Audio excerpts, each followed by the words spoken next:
Dan Carlos, Presiden Joko Widodo menggelar rapat terbatas dengan sejumlah menteri terkait dengan kunjungan Perdana Menteri Jepang, yaitu Shinzo Abe yang akan datang dalam beberapa waktu ke depan. Rencananya ini ada kabar bahwa Indonesia dan Jepang akan menjalin kerjasama investasi yang nilainya bahkan mencapai 40 miliar dolar Amerika Serikat. Presiden Joko Widodo dijadwalkan menerima Perdana Menteri Shinzo Abe dan delegasi di Istana Bogor pada 15 Januari mendatang. Dalam pertemuan tersebut, Indonesia dan Jepang akan fokus membahas peluang kerjasama investasi di sejumlah bidang. Menteri Luar Negeri Retno Marsudi menjelaskan, Shinzo Abe akan membawa serta 30 CEO korporasi Jepang dalam kunjungan tersebut. Nantinya para CEO Jepang akan berdialog dengan sejumlah menteri ekonomi membahas potensi bisnis di tanah air.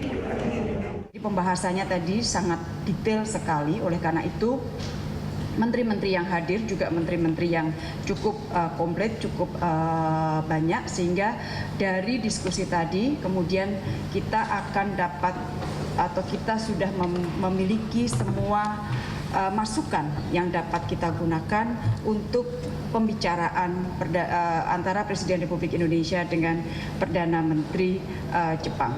Kunjungan itu sendiri cukup besar dari sisi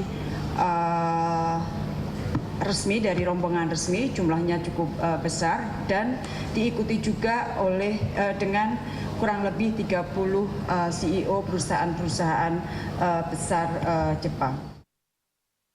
Menurut Menteri Koordinator Bidang Kemaritiman Luhut Binsar Panjaitan, investor Jepang dikabarkan membidik peluang investasi di sejumlah sektor usaha.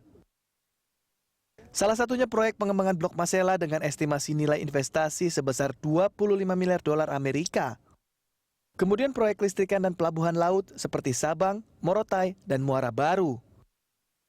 Nilai investasi pembangunan infrastruktur kelautan ini diperkirakan antara 50 hingga 100 miliar dolar Amerika. Jepang merupakan salah satu mitra ekonomi terbesar Indonesia. Tahun lalu, nilai dagang dan investasi kedua negara masing-masing mencapai 31 miliar dolar Amerika dan 4,5 miliar dolar Amerika. Tim Liputan, Berita 1.